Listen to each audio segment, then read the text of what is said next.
ప్రభునందు ప్రియ విశ్వాసులారా, నేటి ఉదయకాలపు వాక్య ధ్యానంలోకి ప్రేమపూర్వకమైన ఆహ్వానాన్ని అందిస్తున్నాను. ప్రార్థించుదాము. కనికరం గల ప్రభువా, ఈ ఉదయము వాక్యం ద్వారా మాతో మాట్లాడమని మా ప్రభు రక్షకుడైన యేసునామం నడి వేడుకుంటున్నాం స్వామి. ఆమేన్. ప్రియ విశ్వాసులారా, నేటి ఉదయకాలము గలతీయులకు రాయబడినటువంటి పత్రికలో 5వ అధ్యాయంలో నుంచి మరొక ప్రాముఖ్యమైన అంశాన్ని ధ్యానిస్తూ ఉన్నాం. పౌలు గారు గలతీ సంఘము తప్పిపోవడానికి, రక్షణ మార్గంలో నుండి ఈ లోకపు మార్గంలోకి, ఈ లోక మర్యాద చొప్పున వెళ్ళిపోవడానికి అనేక విషయాల్ని తెలియజేస్తూ మరొక ప్రాముఖ్యమైనటువంటి విషయాన్ని తెలియజేస్తూ ఉన్నాడు. ఇది ఆది నుంచి కనబడుతుందే. శరీరానుసారంగా నడవడం, ఆత్మానుసారంగా నడవడం, వీటిని మనం జ్ఞాపకం చేసుకుంటూ ఇప్పుడు ఏం చెప్తా ఉందంటే, ప్రతి ఒక్కరిలో శరీరానుసారమైనటువంటి మనసు, ఆత్మానుసారమైనటువంటి మనసు, ఇవి రెండు ఉన్నాయి.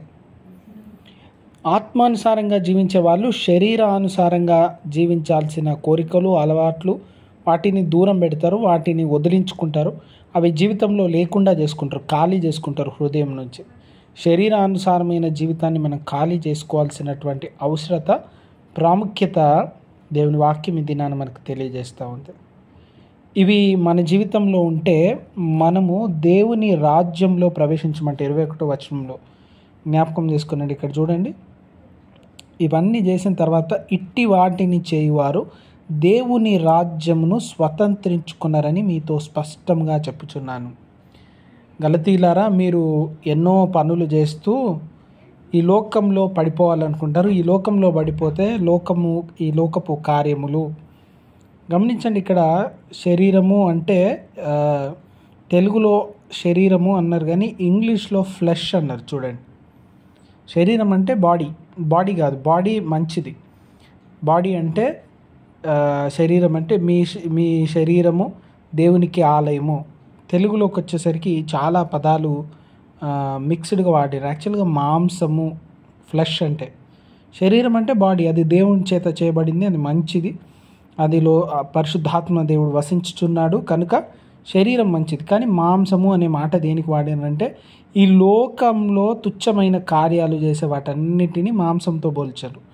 ఫ్లెష్, మాంసము, మాంస సంబంధమైనటువంటి జారత్వం, వ్యభిచారం, అపవిత్రత, కాముకత్వం, విగ్రహారాధన, అభిచారము, ద్వేషము, ఇతరులను ద్వేషించుకోవడం, కలహము, మత్సరము, క్రోధము, కక్షలు, భేదములు, విమితములు, అసూయ. చూడండి, వేరే వాళ్ళని చూసి వాళ్ళకి అది ఉంది, ఇది ఉంది, అసూయ ఉంటే కూడా దేవుని రాజ్యంలో ప్రవేశించట్లేం.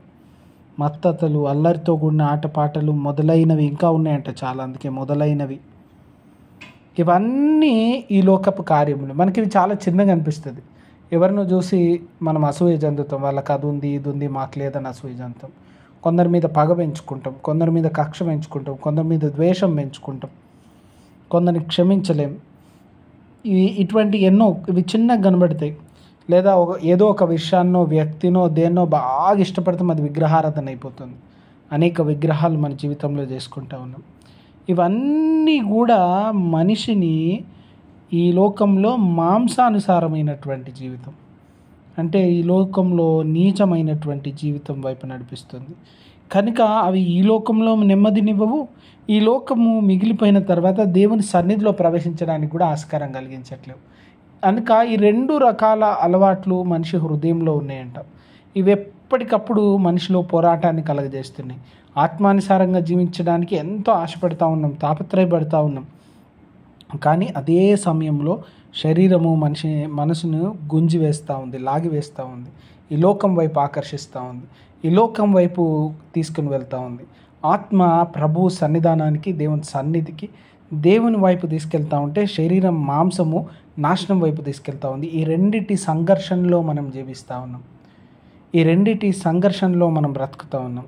ఇందులో మనం దేన్ని కోరుకుంటా ఉన్నామో ఆలోచన చేయాలి. దేవుని సన్నిధిని, ఆత్మని కోరుకోవాలి. గలతీలకు చెప్తా ఉన్నాడు పౌలు గలతీ సంఘంతో, గలతీలారా, మీరు ఆత్మను ఆకాంక్షించండి, ఆత్మానుసారంగా జీవించడానికి. అప్పుడు మీరు శరీరేచ్ఛను నెరవేర్చరు. మీ ఆత్మానుసారమైన జీవితాన్ని కోరుకుంటే ఇవన్నీ దేవుని దృష్టిలో వ్యతిరేకమైనవి కదా, దేవుడు ఇష్టపడనివి కదా, ఇవి ఉండకూడదు కదా అనేటువంటి ఆలోచన మనసు మీలో వస్తుంది. కనుక దేవుని వైపు తిరిగి ఆత్మ కోరుకున్నట్లుగా, ఆత్మ నడిపింపుకు తగినట్లుగా, పరిశుద్ధాత్మ నడిపింపు, దేవుని ఆత్మ నడిపింపుకు తగినట్టుగా జీవించగలిగినటువంటి హృదయాన్ని మనం ఈ దినాన ఏర్పరచుకోవాలి. కనుక ఈ దినము ప్రభు మనల్ని పిలుస్తూ ఉన్నాడు. దేనికి ప్రాముఖ్యతనిస్తూ ఉన్నాం, దేనికి లోబడతా ఉన్నాం, దేనికి విధేయత చూపుతూ ఉన్నాం, దేని పట్ల ప్రేమ ఆకర్షణ కలిగి ఉన్నాం. ఈ లోకంలో చిన్నగా కనబడేవి తుదకు మనకు ప్రాణాంతకరమైపోతాయి. కనుక ప్రతిదినం విశ్వాసి రూపాంతర అనుభవంలోకి రావాలి. ఇవి చిన్నగా కనబడుతున్నాయి, కానీ ఆ చిన్న చిన్నవి చాలా పెద్ద సమస్య అయిపోతుంది. మనము చిన్నగా పడే వర్షం చూసి వర్షం చిన్నగానే ఉందనుకుంటాం.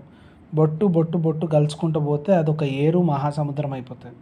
ఒక్కొక్క బొట్టు ఎంతో పెద్ద వర్షం అయిపోతుంది, ఎంతో నీరు అక్కడ చేరిపోతుంది.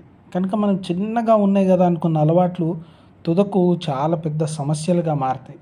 కనుక ప్రతి ఈ పూరితమైనటువంటి పనులు అలవాట్లను దూరపరచుకొని ప్రభు సన్నిధానంలో దేవుని ఆత్మకు తగినటువంటి జీవితం, దేవునికి అనుకూలమైన జీవితం జీవించే కృప దేవుడు కలగజేయను గాక.